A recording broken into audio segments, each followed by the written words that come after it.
When we are no longer able to change a situation, we are challenged to change ourselves. Viktor Frankl. We talk a lot about forgiving others, but what happens when the hardest person to forgive is yourself? The mistakes you made, the people you hurt, the chances you wasted. Even when time passes, the weight lingers. You look back and think, how could I have done that? And quietly, that guilt becomes a wall between who you are and who you want to be. Forgiving yourself feels impossible because there's no external apology, no grand gesture to erase it. It's an internal war. Viktor Frankl would tell you, that self-forgiveness begins with meaning. Your past mistake doesn't define you unless you allow it to. Frankl believed that guilt is a signal, not a sentence. Its purpose is not to chain you down, but to awaken responsibility. The question isn't, can I erase this? And it's, how can I respond to this now? Marcus Aurelius would approach it with stoic clarity. You did wrong. You're human. Now what's left is action, virtue in the present, discipline over regret. The best revenge is not to be like that again, he'd say. Two voices. One calls you to meaning, the other to mastery. Both offer you a way through guilt, into growth. Guilt is a heavy companion. It follows you quietly, long after others have forgotten your mistakes. You replay moments, conversations, decisions, wondering how you could have acted differently. Unlike external punishment, self-inflicted guilt is relentless because it lives in your mind. It distorts your self-image, whispering that you're unworthy, broken, or beyond redemption. And yet, paradoxically, guilt also shows that you still care, that you recognize the gap between who you were and who you wanted to be. Viktor Frankl saw guilt not as a curse, but as a call to responsibility. In his view, guilt is not meant to paralyze you. It's meant to awaken you. He wrote, "A human being is not one in pursuit of happiness, but rather in search of a reason to become happy. Guilt signals that a reason exists, a wrong to be righted, a lesson to be lived." For Frankl, self-forgiveness doesn't come from forgetting the past, but from transforming it into a deeper commitment to live meaningfully moving forward. Marcus Aurelius approached guilt with stoic realism. He didn't minimize errors, he accepted them, but he refused to let them define his future actions. If you are pained by any external thing, it is not this thing that disturbs you, but your own judgment about it. To Marcus, guilt is an opportunity to realign with virtue. You acknowledge the wrong, you correct your path, and you keep moving. Obsessing over the past is, to a Stoic, wasted energy. This is where Frankl and Marcus intersect. Both reject the idea that guilt should be a life sentence. Frankl invites you to seek meaning through responsibility, to use your mistake as fuel for a greater good. Marcus grounds you in the present, urging you to act rightly now, because the past is unchangeable. One emphasizes redemption through purpose, the other redemption through discipline. But self-forgiveness isn't an event, it's a process. And the first step is accepting that you are not your worst moment. Frankl would remind you that suffering becomes bearable when it gains meaning. Your guilt can become a catalyst, not for self-punishment, but for growth. Marcus would remind you that virtue is measured by your current actions, not by endless rumination on past faults. So if you're trapped in self-blame, ask yourself, what am I choosing to do with this guilt? Is it keeping me stuck, or is it pushing me to become someone better? Because forgiveness doesn't erase the past. It redefines your future. Guilt often becomes toxic when we believe it must be erased to move forward. But Frankl and Marcus offer a different path. Not erasure, but transformation. You don't need to forget your mistakes to be free of them. You need to integrate them, to make them part of your growth, not your identity. The past happened. Now the question is, what will you do with it? For Viktor Frankl, the way through. Guilt is through responsibility with meaning. He believed that guilt is a sign of conscience, a signal that you recognize your failure to live up to your own values. But instead of sinking into shame, Frankl urges you to ask, how can I turn this failure into service? Is there someone I can help? A lesson I can teach? A life I can impact because of what I've learned? Self-forgiveness, for Frankl, is found not in self-pity, but in purposeful action that redeems the mistake. Marcus Aurelius, ever practical, brings the focus back to the present. To him, the only way to reconcile with your past is through current alignment with virtue. You did wrong. Acknowledge it. Accept the consequence. Now, act rightly. Don't waste what's left of your life speculating about others when you fail to look back and see yourself. Marcus invites you to shift from regret to responsibility, to reorient your energy toward the things you can still influence, your thoughts, your actions, your present choices. Both Frankl and Marcus reject the idea of self-flagellation as productive. Frankl teaches you to transform guilt into meaningful service. Marcus teaches you to cut through emotional fog with disciplined clarity. One appeals to your need for transcendence, the other to your need for structure. Together, they offer a path where guilt becomes a stepping stone, not a chain. The key is reframing the inner dialogue. Instead of "I can't believe I did that," Frankl would have you ask, "How can I give this pain a purpose?" Marcus would have you ask, "What is the next right action I can take right now?" Both questions shift you from passive suffering to active restoration. Self-forgiveness, then, is not self-indulgence. It's responsibility. It's owning your failure, not to wallow, but to respond. Frankl helps you give your guilt a mission. Marcus helps you give it a framework. One heals through meaning, the other through mastery. And both start with the same choice: stop being your own jailer. One of the hardest truths about self-forgiveness is that it's not an emotion you wait to feel. It's a practice you choose daily. Frankl and Marcus both understood that waiting to feel ready to forgive yourself is a trap. The feeling comes after the action, not before. You rebuild trust in yourself by showing up again and again in alignment with who you now choose to be. For Viktor Frankl, self-forgiveness isn't about self-indulgence. It's about self-transcendence. You are not the sum of your failures. You are the sum of your responses to them. He believed that taking responsibility is a way of lifting yourself beyond the prison of guilt.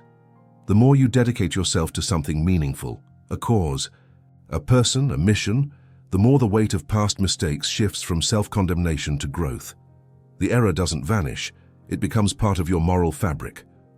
Marcus Aurelius would not ask you to dwell on feelings. He'd tell you to act. He'd challenge you to live today in such a way that your past loses its sting. His stoic discipline turns forgiveness from a vague hope into a daily exercise. Did I live rightly today? Did I correct what was in my power? If yes, then peace follows. If no, try again tomorrow. Forgiveness, for Marcus, is not an emotional absolution. It's a habit of alignment. This disciplined approach frees you from the emotional paralysis guilt often brings. Frankl offers you meaning through responsibility. Marcus offers you peace through action. You don't need the world's forgiveness. You need your own clarity of purpose, and that clarity is built by responding rightly, repeatedly, even in small ways. Every small act of integrity becomes a brick in the structure of self-respect, but beware of false self-forgiveness, the kind that excuses without responsibility. Frankl would say, real forgiveness only comes after you've responded to the demands of the mistake. Marcus would say, real forgiveness only comes when your present life reflects a conscious correction. One redeems through meaning, the other through discipline. Both reject denial, so when guilt resurfaces, don't resist it with shame. Meet it with questions. How can this pain serve someone else? Frankl, what action will realign me with virtue right now?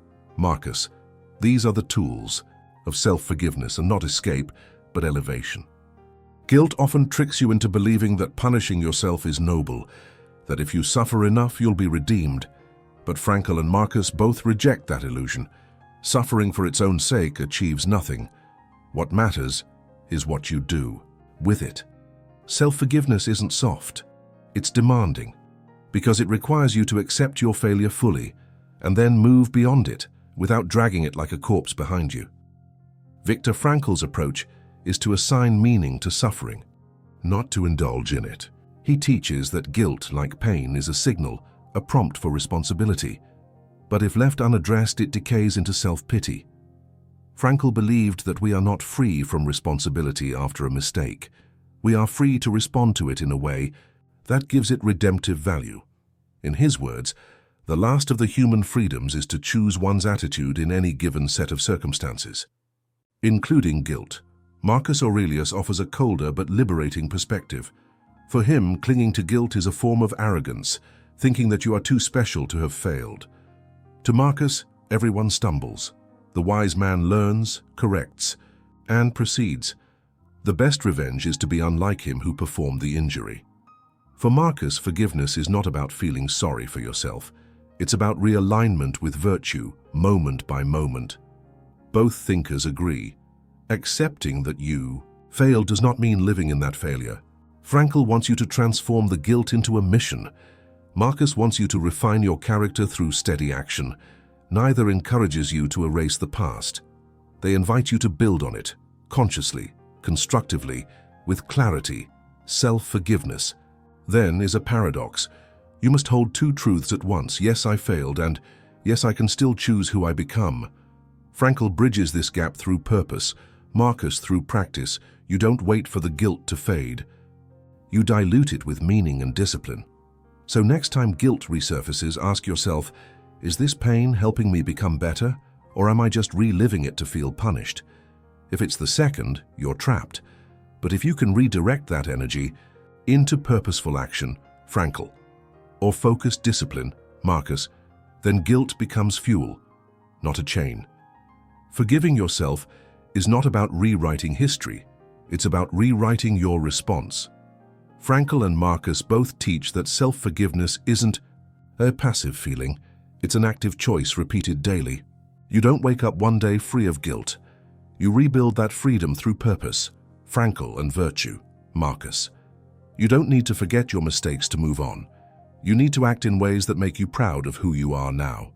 Viktor Frankl believed that guilt becomes bearable, even transformative, when it's tied to a mission beyond the self. Every failure becomes meaningful when you decide to use it to serve others, to teach, to grow. Your past error can be the very reason someone else finds healing. That's the power of meaning. It turns wounds into bridges. Frankl invites you to transcend self-condemnation by becoming useful to others through your story. Marcus Aurelius, with stoic clarity, reminds you that today is all you truly own. Regret is backward-facing. Discipline is forward-facing. He teaches you to anchor yourself in the present task. Am I acting with justice, temperance, courage, wisdom right now? This moment is your redemption. This act is your restoration. For Marcus, self-forgiveness is practical. Align, act, repeat. Together, Frankl and Marcus free you from two traps: the emotional paralysis of shame and the illusion that penance requires suffering without action. Frankl gives you the why, purpose beyond guilt. Marcus gives you the how as disciplined realignment. You're not forgiven because you feel absolved. You're forgiven because you've chosen to act rightly, here and now. And in that daily choice, something shifts. Guilt no longer defines you. It becomes part of your story, not as a weight, but as a lesson. Frankl shows you how to give your guilt meaning. Marcus shows you how to give it direction. Both paths lead you back to yourself, not as who you were, but as who you're consciously becoming. So if you want to forgive yourself, stop waiting to feel different. Start living differently. That's how you earn back your own respect. That's how you heal. Forgiving yourself isn't a feeling you chase, it's a decision you live. Viktor Frankl teaches that your guilt becomes meaningful when you transform it into purpose, using your past to serve something greater. Marcus Aurelius reminds you that real forgiveness happens in the present. By acting rightly, today, regardless of yesterday, one offers you redemption through meaning, the other through disciplined alignment. Both free you from being chained to your mistakes. So if you want to forgive yourself, don't look backward in regret. Look forward in responsibility. If this video gave you clarity, subscribe to Purpose Through Pain. Here, we use ancient wisdom to rebuild the soul after failure. Comment below. Do you resonate more with Frankl's meaning or Marcus's practice? Share this with someone quietly trapped in guilt. They might need this perspective.